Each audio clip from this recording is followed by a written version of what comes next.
নমস্কার বন্ধুরা, রূপার রান্নাঘরে আপনাদের সকলকেই স্বাগত জানাই।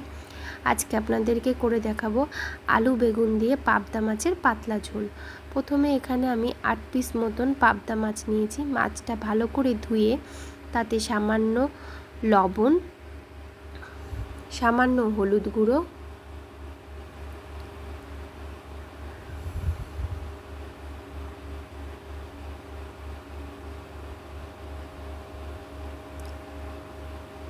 আর কিছুটা সর্ষের তেল দিয়ে ভালো করে মাছগুলো মেখে নেব।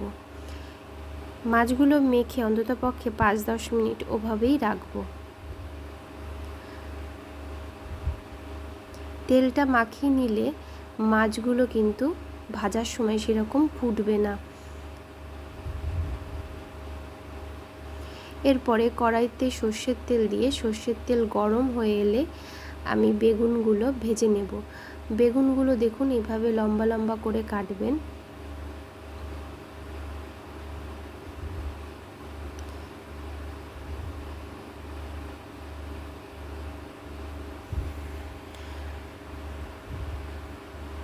বেগুন ভাজার সময় সামান্য লবণ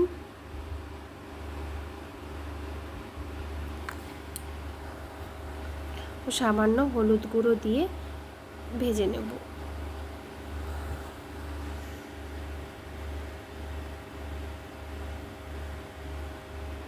দেখুন বেগুনগুলো প্রায় আমার ভাজা হয়ে গেছে। এরপরে বেগুনগুলোকে আমি আলাদা একটি পাত্রে তুলে নেব।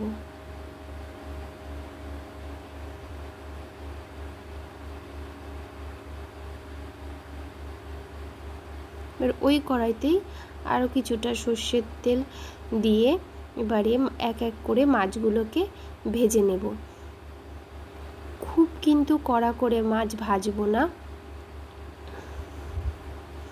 দেখুন এক পিঠ আমার ভাজা হয়ে গেছে, অপর পিঠটা উল্টে দিয়েছি। এভাবে করে সবগুলো মাছ ভেজে নিলাম। এবার ওই তেলেই কিছুটা কালো জিরে আর আলুগুলো দিয়ে দেব।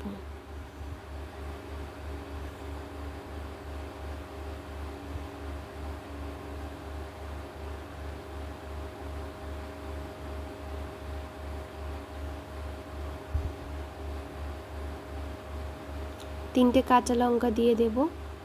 এখানে আপনারা যে যেরকম ঝাল পছন্দ করেন সেভাবেই তার ঝাল দেবেন। আলুগুলো ভাজা হয়ে গেছে। একটা মিডিয়াম সাইজের টমেটো আমি পেস্ট করে নিয়েছিলাম, সেটা দিয়ে দিলাম। দিয়ে ভালো করে কষিয়ে নেব।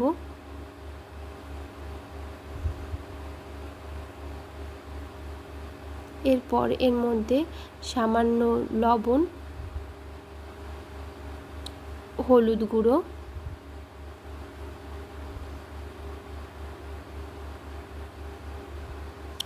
আদা জিরে বাটা,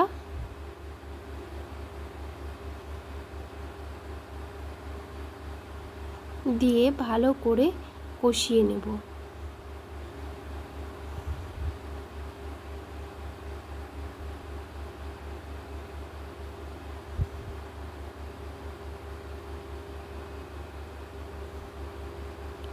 সামান্য জল দিয়ে দেব।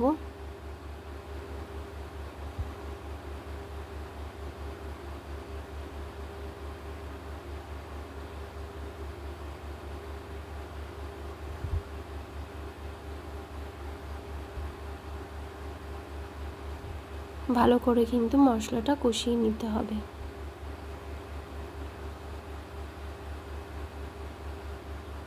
এরপর সামান্য চিনি দিয়ে দেব।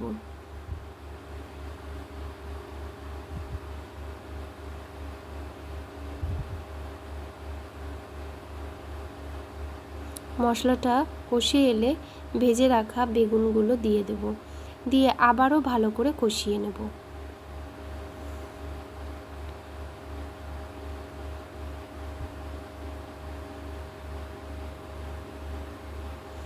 এরপরে সামান্য জল দিয়ে দেব,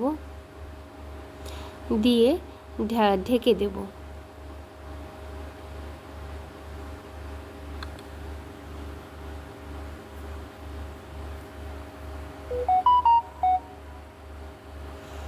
দেখুন ঝোলটা ফুটে এলে ভেজে রাখা মাছগুলো দিয়ে দিলাম।